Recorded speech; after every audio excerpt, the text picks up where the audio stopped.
Right గా కాంగ్రెస్ లోకి MP Pasunuri ఉద్యమంతో సంబంధం లేని కడియం కావ్య కేసీఆర్ ఎంపీ టికెట్ ఇచ్చారని మండిపాటు. వరంగల్లో పార్టీని ఎర్రబల్లి కడియం భ్రష్టు పట్టించారు. రాష్ట్రంలో కాంగ్రెస్ పాలన ప్రజాపాలన అందిస్తున్నదని వ్యాఖ్యలు చేసిరు. కాంగ్రెస్ లోకి MP sitting MP Pasunuri Dayakar Warangal MP చేనైతా ఉన్నాడు. అసలు జైన్ అయిండు, అయిపోయింది, కండువా కప్పుకుండా అయిపోయింది. ఆయనకు కారుకు బొడుతాడు దిగిపోయింది. కానీ ఎందుకు పసునూరు దయాకర్కు టికెట్ ఇవ్వలేదు? పసునూరు దయాకర్తో పాటు వరంగల్ జిల్లాలో ఉన్నటువంటి తెలంగాణ ఉద్యమకారులందరూ కూడా జోరిక రమేష్, బోడడ్డి నాన్ చాలా మంది కూడా తెలంగాణ ఉద్యమంలో వందల కేసులు వేసుకున్న వాళ్ళందరూ కూడా ఈసారి టికెట్ ఆశించారు.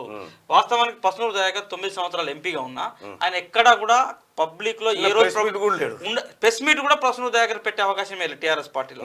సో అటువంటి పసునూరు దయాకర్ కు ఇప్పుడు ఏమన్నా ప్రెస్ మీట్ పెట్టే అవకాశం లేదు కాబట్టి పసునూరు దయాకర్ దగ్గర ఈ 9.5 ఏళ్ళు సంపాదించింది ఏం లేదు, మూటల సంచులు లేవు ఆయన దగ్గర. ఇప్పుడు సింపుల్ చూడాలి, దీనికి ఉన్న తేడా చెప్తాను. ఈయన 9.5 ఏళ్ళు ఎంపీ, కానీ ఈయన 5 ఏళ్ళు ఎంపీ. 5 ఏళ్ళు ఎంపీకి ఉన్నటువంటి బంధువుల ఇళ్లలో 6.67 కోట్లు దొరికినాయి. ఈయన దగ్గర 6 లక్షల రూపాయలు కూడా లేవు. ఇప్పుడు టికెట్ ఎక్కడి నుంచి తీసుకొచ్చి పైసలు ఖర్చు పెట్టాలి? ఈయన అయితే ఇప్పుడు 600 కోట్లనే పెట్టుకోగలుగుతాడు కదా. సో అది టికెట్ ఇవ్వకపోవడం ఒక కారణం అయితే, రెండోది కడియం కావ్య విషయంలో కూడా జిల్లా వ్యాప్తంగా ఉన్నటువంటి టీఆర్ఎస్ శ్రేణులలో కొంత నెగిటివ్ టాక్ అనేది వెళ్ళిపోయింది. సో కడియం శ్రీహరికే టీఆర్ఎస్ పార్టీ చేయాల్సిన దానికంటే చాలా ఎక్కువ మేలు చేసింది. శ్రీహరి తెలంగాణ టీఆర్ఎస్ పార్టీలోకి వచ్చిన తర్వాత ఆయనకి ఫస్ట్ ఎంపీ టికెట్ ఇచ్చారు, ఆ తర్వాత ఎమ్మెల్సీ ఉప ముఖ్యమంత్రిని చేశారు, తర్వాత ఎమ్మెల్సీ కంటిన్యూ చేశారు, మన ఎమ్మెల్యే టికెట్ ఇచ్చారు. So TRS party Kadiyam Srihari కుటుంబానికి, కడియం శ్రీహరికి ఎంత అయితే చేయాలో చేయాల్సిన దానికంటే ఎక్కువ చేసింది. కానీ టీఆర్ఎస్ పార్టీ నిలబెట్టడం కోసం కష్టపడ్డటువంటి నాయకులు, కార్యకర్తలకు ఏం చేయాలనో అందులో 10% కూడా చేయలేదు అనేది వీళ్ళందరి అది. సో అందులో భాగంగానే పసునూరు దయాకర్ను పాపం ఆయన ఉండలేక వెళ్ళిపోయిన పార్టీల నుంచి. రైట్, మొన్న ఎర్రబల్లి దయాకర్ రావు గారు మన ఆరూరు రమేష్ ను ప్రెస్ మీట్లకి గుంజుకపోయి కేసీఆర్ దగ్గర కూర్చుండబెట్టిన తర్వాత ఆరూరు రమేష్ గారు చెప్పారు నేను పార్టీ మారట్లేదని. ఆయనతో రాజీనామా చేసిండు. నిన్న అయిపోయింది. ఆరూరు రమేష్ బీఆర్ఎస్ పార్టీకి రాజీనామా చేసిండు. ఇక ఇవాళ రేపు బీజేపీలో జాయిన్, రేపు ఎల్లుండో నెక్స్ట్ లిస్ట్ లో ఆయన బీజేపీ క్యాండిడేట్. నీకు వరంగల్ సంబంధించి ఆల్మోస్ట్ ఆల్ డిసైడెడ్ క్యాండిడేట్లే. Aruri Ramesh BJP candidate.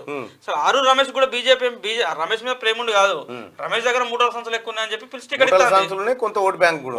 అయితే వర్ధన్నపేట నియోజకవర్గంలో నాకు సానుభూతి ఉంది. ఆ నియోజకవర్గంలో బలమైన ఓట్లు వస్తాయి. కొంచెం వెస్ట్ ఈస్ట్ కాన్స్టిట్యూన్సీలలో టౌన్ ఓటర్లు కాబట్టి మోడ్ ఇంపాక్ట్, బలమైన అభ్యర్థి అన్నటువంటి ఒక ఫీలింగ్ క్రియేట్ అయితే కొంత మేము వరంగల్లో కూడా గట్టి పోటీ ఇవ్వగలుగుతాం అన్నటువంటి ఒక అంచనాతో భారతీయ జనతా పార్టీ అక్కడ ఆరూరు రమేష్ ను రంగంలో దింపేటువంటి ప్రయత్నం చేస్తా ఉంది. అందుకే ఆ సీట్ హోల్డ్ లో పెట్టిరు కాంగ్రెస్ పార్టీ బీజేపీ. అదొకటి ఖమ్మంలో కూడా జలగం వెంకటరావుకి ఇచ్చేటువంటి అవకాశాలు కనిపిస్తా ఉన్నాయి అంటున్నారు.